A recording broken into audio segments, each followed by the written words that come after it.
Assalamualaikum warahmatullahi wabarakatuh. Di sini saya akan mereview jurnal Islam dan Iptek yang bertema dampak penggunaan teknologi internet terhadap etika dan akhlak dalam pendidikan. Dalam memenuhi tugas kepada Bapak dosen Bapak Ahmad Milna Muhfidli Ula, SPD, MPD. Yang pertama, pendahuluan. Dengan melihat perkembangan teknologi internet saat ini yang sangat meningkat, maka perkembangan cara berpikir manusia juga mengikuti perkembangan teknologi internet tersebut. Bahwa banyak orang yang menggunakan teknologi internet sebagai media komunikasi dan juga fasilitas dalam menyelesaikan suatu pekerjaan, terutama menggunakan dalam kehidupan sehari-hari yang masih terlihat cara menggunakan alat teknologi internet yang tidak sesuai manfaatnya. Munculnya teknologi internet membuat semua orang semakin lupa pada kewajiban serta terlalu asik menggunakan internet, sehingga mereka terlibat pergaulan yang bebas pada dunia jaringan sosial seperti internet. Manusia adalah makhluk yang diciptakan Allah dengan beberapa kelebihan, antara mempunyai akal.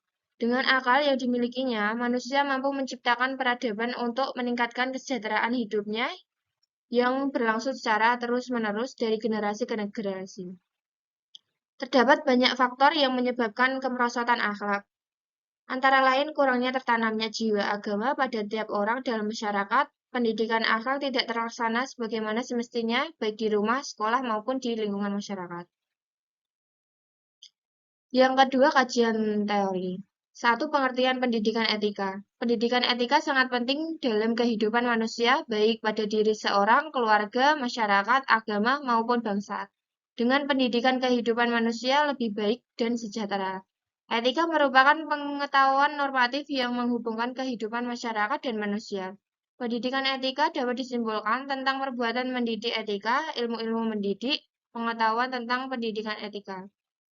Untuk mencapai suatu tujuan manusia dalam melakukan perbuatan, tentu melihat norma-norma yang berlaku dalam masyarakat. Dalam suatu kehidupan manusia tidak lepas dari aturan yang ada, baik dalam lingkungan maupun agama. Hal ini akal dapat difungsikan sebagaimana mestinya untuk mempertimbangkan suatu perbuatan. Pendidikan etika merupakan proses membimbing manusia dari kegelapan, kebodohan untuk mencapai pencerahan pengetahuan.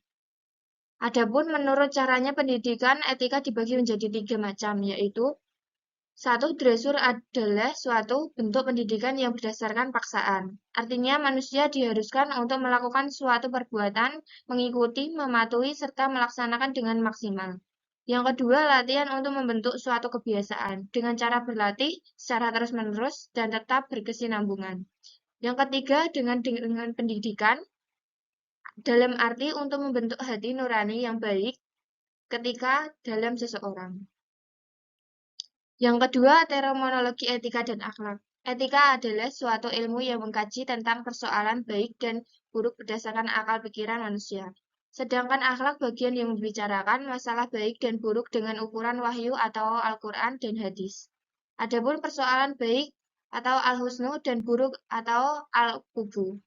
Aliran ahlu sunnah berpandangan bahwa ukuran tentang al-husnu dan al-kubu adalah ditentukan oleh wahyu, bukan oleh akal atau rasio manusia.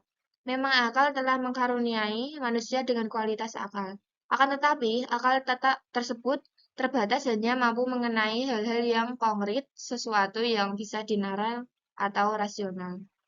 Akhlak merupakan barometer yang menyebabkan seorang mulia dalam pandangan Allah dan manusia. Akhlak yang terpuji dinamakan akhlak al-karimah atau akhlak mahmudah, sedangkan akhlak buruk atau tercela dinamakan akhlak mazmumah. Seorang akan berakhlak baik atau sebaliknya karena dipengaruhi oleh hati yang ada pada sanubari yang terdalam.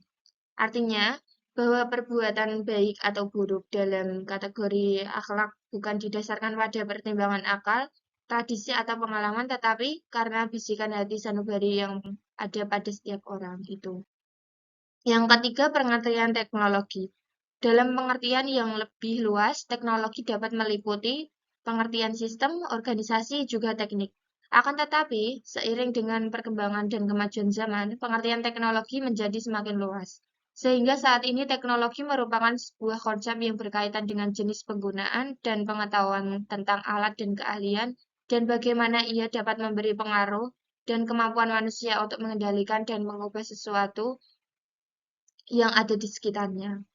Jadi teknologi adalah semacam perpanjangan tangan manusia untuk dapat memanfaatkan alam dan sesuatu yang ada di sekitar secara lebih maksimal. Dengan demikian, secara sederhana, teknologi bertujuan untuk mempermudah pemenuhan kebutuhan manusia. Yang ketiga, adapun dampak kemajuan teknologi internet. Dampak dari kemajuan teknologi tidak hanya dampak positifnya saja, yaitu dapat menunjang kegiatan manusia, melainkan juga terdapat dampak negatifnya. Hal ini terjadi karena penyalahgunaan teknologi internet. Adapun dampak positif dari teknologi internet yaitu yang ke-1, internet sebagai komunikasi merupakan fungsi internet yang paling banyak digunakan di mana setiap pengguna internet dapat berkomunikasi dengan pengguna lainnya dari seluruh dunia. Yang kedua, media untuk mencari informasi atau data. Yang ketiga, kemudian memperoleh informasi yang ada di internet sehingga manusia tahu apa saja yang terjadi. Yang keempat, digunakan sebagai lahan informasi untuk bidang pendidikan, kebudayaan, dan lainnya. Sedangkan, adapun dampak negatif dari teknologi internet yaitu yang ke-1, pornografi. Di internet terdapat gambar-gambar pornografi dan kekerasan mengakibatkan dorongan kepada seseorang untuk bertindak kriminal. Yang kedua, penipuan. Hal ini memang merajalela di bidang manapun. Internet pun sering terkena serangan penipu. Yang ketiga, perjudian online. Dengan jaringan yang tersedia, para penjudi tidak perlu pergi ke tempat yang khusus untuk memenuhi keinginannya. Mereka menggunakan website atau situs yang atau disebut slot judi online. Adapun resume dari saya ucapkan terima kasih. Apabila ada kesalahan dalam membaca atau mengucapkan, saya mohon maaf. Wassalamualaikum warahmatullahi wabarakatuh.